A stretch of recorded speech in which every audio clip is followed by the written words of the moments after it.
అందరికీ నమస్కారం అండి. ఈరోజు పూజలో గాని, ఉపవాసంలో గాని, శివుడికి అభిషేకం చేసే దానిలో గాని చాలా సందేహాలు అందరికీ ఉంటాయి. వాటన్నిటినీ గురించి కూడా ఈ వీడియోలో క్లియర్గా తెలుసుకుందాము. మొదటగా జాగరణ ఉండేవాళ్ళు ఎలాంటి నియమాలను పాటించాలి అన్నది తెలుసుకుందాము. జాగరణ ఉండేవాళ్ళు మహాశివరాత్రి రోజున ప్రత్యేకంగా ఉపవాసం అయితే ఉండాలి. అంటే పాలు పండ్లను తీసుకోవాలి, భోజనం అస్సలు చేయకూడదు. అలాగే 2 మట్టి చిప్పల్ని తీసుకొని జాగరణ దీపాన్ని అయితే మనం పెట్టుకోవాలి. అలాగే రాత్రంతా కూడా జపము చేస్తూ శివనామ స్మరణ మాత్రమే చేసుకోవాలి. ఈరోజు ప్రత్యేకంగా మనం ఉపవాసం జాగరణ ఉంటాం కాబట్టి ఈరోజు మనం బ్రహ్మచర్యాన్ని పాటించాలి. అలాగే మంచంలో ఉండకుండా చాప వేసుకొని ఉండాలి. అలాగే ఈరోజు అబద్ధాలు ఆడడం కానీ, వేరే వాళ్ళను తిట్టడం కానీ ఇలాంటివైతే చేయకూడదు. అలాగే నెయిల్స్ కట్ చేయడం కానీ, హెయిర్ కట్ చేయడం కానీ అస్సలు చేయకూడదు. అలాగే శివ పూజకు ఏ పూలు నిషిద్ధము, ఏ పూలు, ఆకులు, పండ్లు ప్రీతికరం అన్నది తెలుసుకుందాము. శివ పూజకు సంపంగి పువ్వులు, మొగలి పువ్వులు మనము శివరాత్రి రోజున శివ పూజకు వాడకూడదు. అలాగే శివుడికి ఇష్టమైన పువ్వులు చూసుకుంటే ఉమ్మెత్త పువ్వులు, శంకు పువ్వులు, జిల్లేడు పువ్వులు ఇవంటే శివుడికి చాలా ఇష్టం. అలాగే ఏ తెలుపు కలర్లో ఉన్న పువ్వులు కూడా శివుడికి సమర్పించినా కూడా చాలా మంచిది. అలాగే శివ పూజలో మనము బిల్వ పత్రాలు లేదంటే మారేడు పత్రాలు వీటినైతే శివరాత్రి రోజు ప్రత్యేకంగా శివుడికి మనం సమర్పించుకోవాలి. మన దగ్గర బిల్వ పత్రాలు ఉన్నట్లయితే వాటిని మాలలాగా చేసి శివుడికి ఫోటోకి మనము వేసినట్లయితే మనకు ఎలాంటి కోరిక కోరినా కూడా తప్పకుండా నెరవేరుతుంది. ఉద్యోగ సమస్యలు, ఆర్థిక సమస్యలు, ఎలాంటి సమస్యలైనా కూడా మనం బయటపడగలుగుతాము. ఈ ఆకులను మనం 11 కానీ, 5 కానీ, 21 కానీ, 51 కానీ, 108 కానీ ఇలా మనము అంకెల్లో చూసుకుంటూ మాలలాగా చేసి దేవుడికి సమర్పించుకోవాలి. అలాగే శివుడికి ఇష్టమైన పండ్లు, శివుడికి శివరాత్రి రోజున ఏ రకం పండ్లనైనా కూడా మనం పెట్టవచ్చు. మన ఇంట్లో ఆ రోజు ఏ పండ్లున్నా కూడా శివుడికి మనం నైవేద్యంగా సమర్పించవచ్చు. అలాగే మంత్రాలు రాని వారు ఏ విధంగా పూజ చేసుకోవాలి, ఏ మంత్రాన్ని చదువుకోవాలి అన్నది చూసుకుంటే మంత్రాలు వచ్చిన వాళ్ళైతే మనకి గూగుల్లో శివరాత్రి పూజా విధానం అని టైప్ చేసినట్లయితే మనకు క్లియర్గా మొదటి నుంచి చివరి వరకు ఎలా పూజ చేసుకోవాలి, ఏ మంత్రాలను చదవాలి అన్నీ కూడా క్లియర్గా ఎక్స్ప్లెయిన్ చేయబడుతుంది. వాటిని చదువుకుంటూ మనం పూజ చేసుకోవచ్చు. అలాగే మంత్రాలు రాని వాళ్ళైతే శివ పంచాక్షరి మంత్రం ఓం నమ శివాయ అనే మంత్రాన్ని చదువుకుంటూ కూడా మనం శివరాత్రి పూజను చేసుకోవచ్చు. అలాగే ఇంట్లో శివలింగం లేనివారు అభిషేకం ఎలా చేసుకోవాలి అన్నది చూసుకుంటే ఇంట్లో శివలింగం ఉన్న వాళ్ళైతే శివలింగానికి అభిషేకం చేసుకోవచ్చు. లేని వాళ్ళైతే శివరాత్రి రోజున ప్రత్యేకంగా గుడులలో ఉదయం శివుడికి రుద్రాభిషేకం జరుగుతూ ఉంటుంది.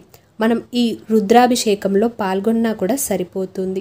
అంతేకాని మన ఇంట్లో మట్టితో శివలింగాన్ని చేసి శివాభిషేకం చేయడానికైతే చూడకూడదు. మట్టితో చేసిన శివలింగం ఒక్కొక్కసారి పగిలినట్టు అవుతుంది. అలా అవుతే మనకి దోషం వస్తుంది. శివలింగాన్ని పర్ఫెక్ట్గా చేయగలము, పగుళ్ళు లేకుండా ఉంటుంది అన్న వాళ్ళు మాత్రమే అలా చేసుకొని పూజించుకోవచ్చు. లేదంటే మన దగ్గర ఏ శివాలయం గుడులున్నా కూడా పాలు, నీళ్లు, పంచామృతాలను తీసుకెళ్ళి మనం అక్కడ ఇచ్చినా కూడా మన పేరున వాళ్ళు అభిషేకం చేస్తారు. అలాగే లింగోద్భవ సమయంలో తప్పనిసరిగా అభిషేకం చేయాల. ఈ సమయంలో వీలు కుదిరినట్లయితే అభిషేకం చేసుకోవచ్చు. కానీ శివరాత్రి రోజున రాత్రి 12 గంటలకు ఆ సమయంలో లింగం ఉద్భవిస్తుంది కాబట్టి ఆ సమయంలో ప్రత్యేకంగా అభిషేకం చేసినట్లయితే చాలా మంచిది. ఎలాంటి రకాల సమస్యలతో బాధపడుతున్నా కూడా బయట పడగలుగుతాము. అలాగే శివరాత్రి రోజున ఉదయం, మధ్యాహ్నం, సాయంత్రం, అర్ధరాత్రి ఈ సమయాల్లో మనకి ఎప్పుడు కుదిరినా కూడా శివాభిషేకం అయితే చేసుకోవచ్చు. ఈరోజు శివాభిషేకం అనేక రకాల ద్రవ్యాలతో అయితే చేసుకోవచ్చు. ఏ రకం ద్రవ్యంతో చేస్తే ఎలాంటి ఫలితం మనం పొందుతాము అన్నది సపరేట్గా వీడియో అనేది చేశాను.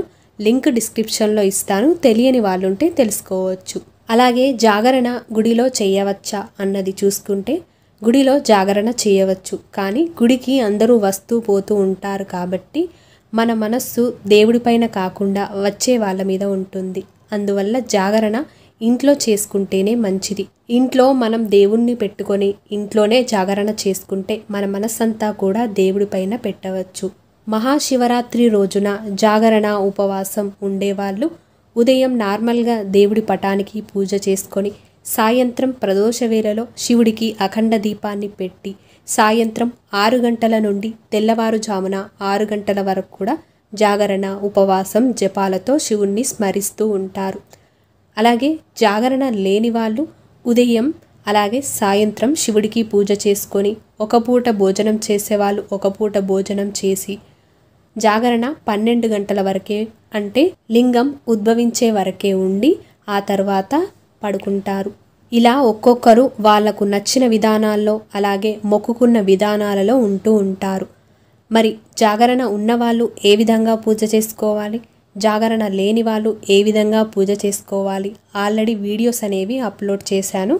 డిస్క్రిప్షన్లో లింక్ అనేది ఇస్తాను, తెలియని వాళ్ళుంటే తెలుసుకోవచ్చు. అలాగే శివరాత్రి రోజు మనం మొత్తం పూజ చేసుకున్న తర్వాత తెల్లవారుజామున మనము శివుడికి మహా నైవేద్యాన్ని సమర్పించి మనం కూడా ఉపవాసము విడిచి శివుని ఫోటోని కదిపి యథాస్థానంలో అయితే పెట్టుకోవచ్చు. అలాగే శివ పూజకు వాడిన పువ్వులు కానీ ఆకులు కానీ నవధాన్యాలు ఇలాంటివన్నీ కూడా మనం పారే నీటిలో కానీ లేదంటే ఎవరు తొక్కని ప్రదేశంలో మాత్రమే వేయాలి. శివరాత్రి పూజకు సంబంధించిన చాలా వీడియోస్ అనేవి ఆల్రెడీ అప్లోడ్ చేశాను. ఎవరైనా చూడని వాళ్ళు ఉంటే చూడొచ్చు. డిస్క్రిప్షన్లో లింక్ అనేది ఇస్తాను. మరి ఈ వీడియో మీకు నచ్చినట్లయితే తప్పకుండా మీ యొక్క లైక్తో నాకు సపోర్ట్ని అయితే తెలియజేయండి. అలాగే పండుగలను గురించి పంచాంగం గురించి ముందే తెలుసుకోవడానికి మన ఛానల్ని సబ్స్క్రైబ్ చేసుకొని పక్కన ఉన్న బెల్ ఐకాన్ని క్లిక్ చేసి ఆల్ అనే ఆప్షన్ని క్లిక్ చేయడం వలన నేను ఏ వీడియో పెట్టినా కూడా మీకు నోటిఫికేషన్ రూపంలో అయితే వస్తుంది. ధన్యవాదాలు.